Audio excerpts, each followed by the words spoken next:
हरे राम राधे राधे। श्री राधा वल्लभ हरिवंश। जिस तरीके से हम बहुत ही ज़्यादा धूमधाम के साथ जन्माष्टमी मनाते हैं, उसी तरीके से हम राधाष्टमी भी मनाते हैं। आज का ये वीडियो बेहद खास है क्योंकि आप राधाष्टमी व्रत कथा सुनने वाले हैं, जिसके सुनने मात्र से राधा रानी हमारे सभी दुखों को दूर करती हैं और हम पर अपनी कृपा बरसाती हैं, साथ ही हमारे आने वाले जीवन को बहुत ही बेहतर बनाती हैं। इसीलिए राधा रानी की व्रत कथा सभी को सुनना चाहिए, अगर आप व्रत नहीं भी रखते हैं। चलिए शुरू करते हैं कथा। उसके पहले प्रेम से बोलिए राधे राधे।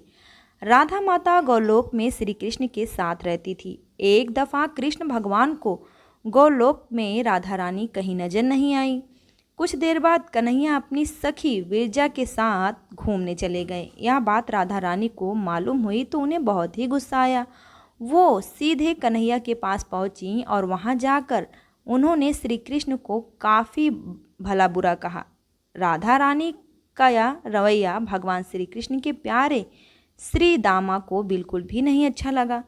श्री दामा ने उसी वक्त बिना कुछ सोचे समझे राधा रानी को पृथ्वी पर जन्म लेने का श्राप दे दिया।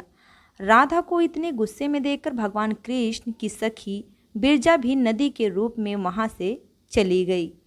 राधा ने श्रीदामा से श्राप पाने के बाद उन्हें राक्षस कुल में पैदा होने का श्राप दिया गया। राधा जी द्वारा दिए गए श्राप की वजह से श्रीदामा का जन्म शंखचूड़ दानव के रूप में हुआ। आगे चलकर वही दानव भगवान विष्णु के परम भक्त बने।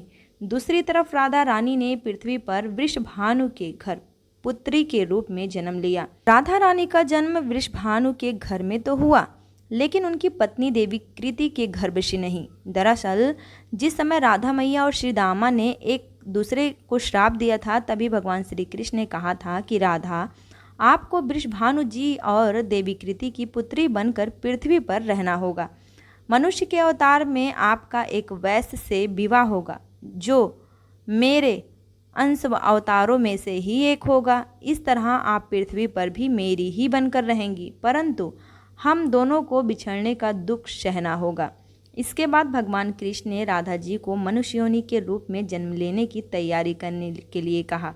संसार के सामने वृषभानु जी की पत्नी गर्भवती हुई। जिस तरह एक बच्चा दुनिया में आता है, ठीक वैसे ही देवी कृति का भी प्रसव हुआ, लेकिन असल में राधा माता का जन्म देवी कृति के गर्भ से नहीं हुआ था। भगवान की माया से उनके गर्भ में वायु भर आई थी। देवी कृति ने उसी वायु को जन्म दिया। इस दौरान उन्हें प्रसव पीड़ा हो रही थी और वहाँ राधा माता के रूप में एक प्यारी सी कन्या ने जन्म लिया। भाद्र मास के शुक्ल पक्ष की अष्टमी के दिन राधा मैया का धरती पर जन्म हुआ। तभी से हर साल इस दिन को राधा अष्टमी के रूप में मनाया जाता है। भी मनुष्य राधा अष्टमी का व्रत कथा या सुनता है, भगवान विष्णु, माता लक्ष्मी, राधा रानी, कृष्ण कन्हैया उनके सभी दुखों को दूर करते हैं और उन पे अपनी असीम कृपा दर्शाते हैं। जितना हो सके इस वीडियो को, इस कथा को आप ज़रूर शेयर कीजिएगा।